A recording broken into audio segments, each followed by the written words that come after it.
Hello, ladies and gentlemen. We are back with more epilepsy stories. This time we are joined by Destiny. And let's get started, shall we? Could you give us a brief summary of your history with epilepsy? Sure. So my first seizure was the night before prom when I was 15 years old. And I never even heard of the word seizure or epilepsy or anything like that. So when I woke up at the hospital, not knowing where I was, and they told me I had a seizure, I was really, really confused. And I thought that would be a one-time thing. I never thought I would ever, have seizures for my whole life. And slowly they were happening more frequently.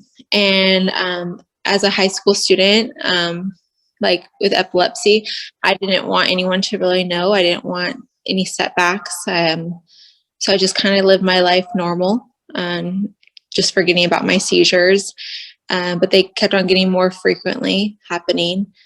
So that was my beginning journey of figuring out medication and what, do when I have a seizure, and also obstacles I'll have to overcome, like not having a driver's license, not being able to do certain sports, and other, school setbacks, just with, if you're really stressed out and you have a seizure, you're not going to be ready for the tests the next day. So just little obstacles like that. So I kept on living my life, and I'm now 31 years old, still have epilepsy. I was diagnosed with epilepsy when I was 26 or 24, I don't remember. And then just, it's been a journey trying to figure out who you are with epilepsy, and building that confidence and knowing that you are going to have setbacks, but that doesn't mean that you can't overcome the impossible or have a great life. And I set my life now on the standard of helping others, young adults with epilepsy, and letting them know that you do not have to stop living your life because of your epilepsy, and it'll make you a better person. I know for sure you helped me. Oh, I see you, and I'm like, really like change and confidence have really grown, and I see you going to college now, and it's just awesome to see that. I'm really proud of you. Thank you. So our next question is, how long have you been seizure free? Okay, so I've been my grand seizures or clonic seizures. I've been 5 years seizure free. Got my little balloon up there. Yay! Yeah, I just hit my 5 years on October 27th. Right. So that was amazing accomplishment. And then I still have absent seizures and partial seizures, but I don't get those very often, like every couple months. And that's why I have my seizure alert dog to help me with too. So Do you know what happens to trigger your seizures? yeah, so with my epilepsy, I have a few normal triggers, like stress is a big one. Not getting enough sleep is another one. Getting too much sleep can cause my seizures. So with my medication, if I'm super tired all the time, I have to stay awake and stay active because I don't want to get too much sleep to trigger a seizure. I have low blood sugar, so making sure I eat every 2 to 3 hours is really important with my epilepsy. Lights can give me migraine, which can lead to a seizure, so I try to stay away from lights. You know what? And another funny one is getting too excited is one of my seizures, a trigger. So I had a seizure the night before my wedding because I think I was just super excited, and there was a fire. So fire, if there's ever a wildfire, the smoke will cause a seizure for me. So I have a respiratory epilepsy. So anything that's holding my air, not being able to give me the full amount of oxygen, can cause a seizure, like wearing a mask during COVID that was causing some seizures of mine. So, yeah. Oh, because it suffocates you. Yeah. Yeah. So I hate that. I went into Barnes and Nobles and the lady gave me really bad attitude. And she's like, I told her I had a disability. And she's like, well, that doesn't apply here. And I was like, yeah. I see how it is. So yeah, I which is understand that. so against HIPAA asking you what your disability is. It's against the ADA. They're not supposed to do that at all. They're just going against the law. It was really horrible. I got kicked out of Trader Joe's because I couldn't wear a mask, and it was just awful. So that was a really difficult time to get through. So. At least, we don't have to wear them right now. Huh? At least we don't have to wear them anymore. Yes, exactly. Yeah. It's nice. So, do you know when they're going to happen, or no? So, listen, but I do have a seizure alert dog, so he can alert me first. So he gives me 2 days in advance to know when my seizures are coming. And when he starts alerting me, I'm pretty much perfectly fine. I don't feel anything coming. So usually the first day I can go shopping and get all my errands done. And then the day of, I start not feeling too well. But if he wasn't alerting me, I wouldn't be like, oh, I don't feel well. I would pretty much know, I would say like 5 to 10 minutes before, maybe a little shorter than that.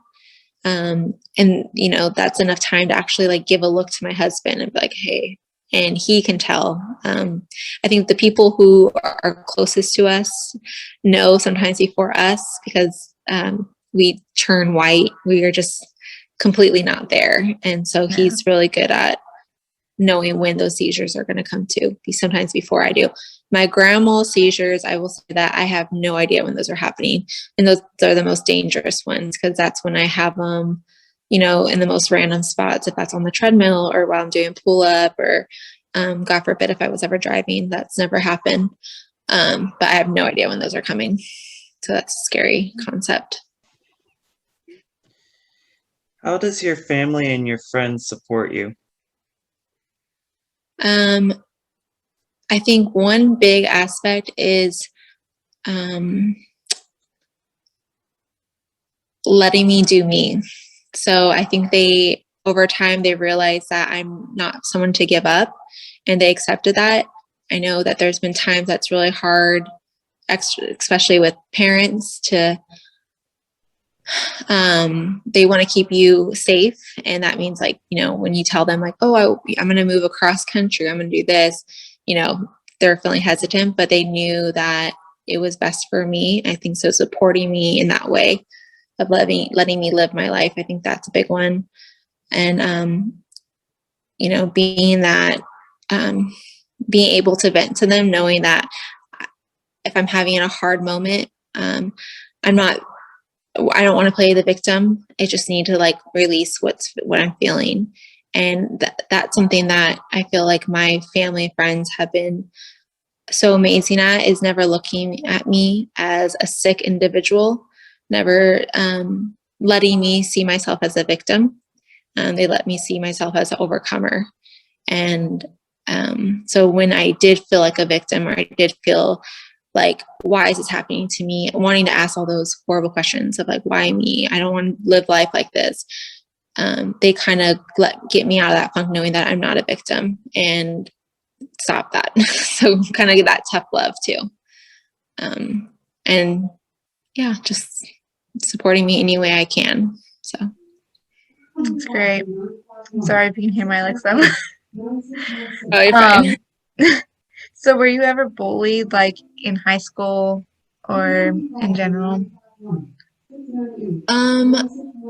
I don't, it was like purpose. I think my friends, thankfully I had great friends in high school that I think I didn't see myself as a sick or with epilepsy. I didn't see myself with a disability because it was so new to me, that because I gave up this vibe that nothing was wrong with my friends didn't think anything was wrong either. I look back and, and, you know, there were things that they would joke about. I don't think they were trying to be like malicious or anything. Like, my friends calling me sometimes like Emily Rose, like, you look like Emily Rose from The Exorcist. It wasn't to be mean, because that's, you know, I can understand where they see that. I mean, I'm convulsing, I'm not breathing, I'm clenched up.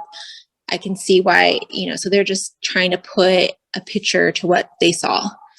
But, you know, it hurt me, of course, but no, I wasn't really bullied at all. I think I was more bullied in workplace. You know, when you go into work and you look healthy, you are doing, you know, you're functioning. They don't understand that on a switch of a dime that you could be sick and have a seizure and not be there at work. People think that they put the labels on you: lazy. They put the label like unreliable. You know, they put these labels on you like, oh, you know, you're just not showing up for work. You're not really having a seizure, because they see me the next day like, oh, you're fine. See? And I think that's where there needs to be more education and more understandings in the workforce. Because, I mean, I've been fired from a job because they thought, you know, that they were just going to start an investigation because I was missing so much work with my epilepsy. And it's like, well, when I have a seizure, there's nothing I can do. I think that's a sign of, that's a bullying, and yeah, that change. Epilepsy sometimes stops people from doing things that they wanted to do. Is there anything that you wanted to do but couldn't? No. I never let myself believe that I can't do anything that I couldn't do. If anything, I'll find a way to do it better. So, I mean, I moved out of my house, lived on my own. I'm a runner, an active runner. I run marathons, and don't let my seizures get in the way with that. I have a daughter, which that was a big setback. A lot of I didn't think that I would be able to have children with epilepsy, and so yeah. And I think my husband's the one that's supporting me on that and showing like, no, you can't have children. So when I did feel like that victim, he stepped in and said, no, that's not it. So no, I have no setbacks. Nothing I can't do. So and I drive too. So yeah, I remember when you started driving.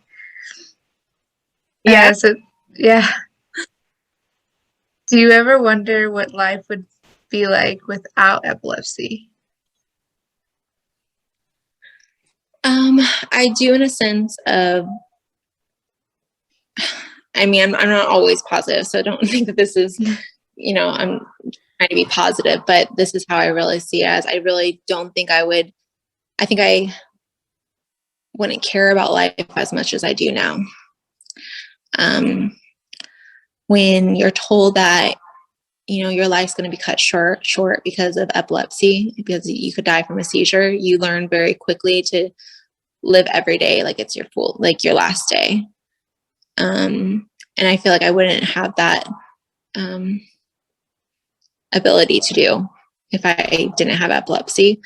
I will say, like, the one thing I do question, and I go back to your last question too, that might change it. You know, I was in college and I planned to go to med school and become a doctor, and my seizures had a setback because I couldn't remember. I lost my memory. So I had to stop going to school because I couldn't remember anything. But the reason why I don't see that as a setback is because I'm going to start that again. And now that my seizures are better, that's happening again. So I feel like looking how my life would be different is maybe I would have been a doctor a little bit earlier than now. But then again, then I wouldn't have my family. So yeah, I kind of think about my life, what it would be like, but then how amazing my life is now. And it could never have been like this. What feelings do you have about your epilepsy? Now or like 10 years ago? Whatever you want to share with us. now I see it as a challenge I've overcome. I see it as an accomplishment. In the same boat, I see it as a scary time as a mom, because I am now a mother with epilepsy, and it's a whole different ball game, knowing that you always want to protect your children. And if you do have a seizure, what's going to happen? So I see it as an accomplishment, but I see it also that I have a long road ahead to learn about being a mother with epilepsy, and how can I prepare my children to be safe and know that this isn't their issue, this isn't their illness, and but also prepare them for if that does happen. So, she's great with it. So, and then, I mean, there's been times, of course, plenty of times, and back in the day, that I hated epilepsy. I hated every time I wake up from a grand mal seizure after being 3 months seizure free. I hated my life. I just wanted to cry. I had no hope. But, you know, there is a little light at the end of the tunnel, and you just have to keep moving forward to find it. That's a good mindset to be in. Yeah. At least I'm not the only one who thought the same thing. Yeah. Our last question would be, is there anything else you would like to share with us? I would like to share with anyone with epilepsy is, don't be ashamed of your epilepsy. Speak out, talk about it. You can help people be educated and let them know it's, you know, how to assist you or assist other people with epilepsy and making it normal, I guess, like in a way. And the thing is, the more you talk about it, the more you'll actually find out that it is very common. I felt so alone in the world that no one knew what I was going through. But I mean, now I meet people with epilepsy everywhere. I mean, just yesterday I went to go get coffee, and I had my seizure alert dog, and the woman who was taking our order, this young woman, was just like, "Do you have epilepsy?" "I have epilepsy." And we ended up talking forever. So don't be shy, don't be scared, don't be ashamed of your epilepsy, because you will become a better person because of your epilepsy. You just have to see the positive out of it, and not focus on all the negative. But also know that it's okay to cry. It's okay to feel hopeless. It's okay to be angry. Have that moment, and then put it aside and stand back up and keep living. So, and get a good doctor. If you don't like your doctor, and get a new one. There's plenty out there. Well, thank you. So, Thank you for sharing your story, Destiney.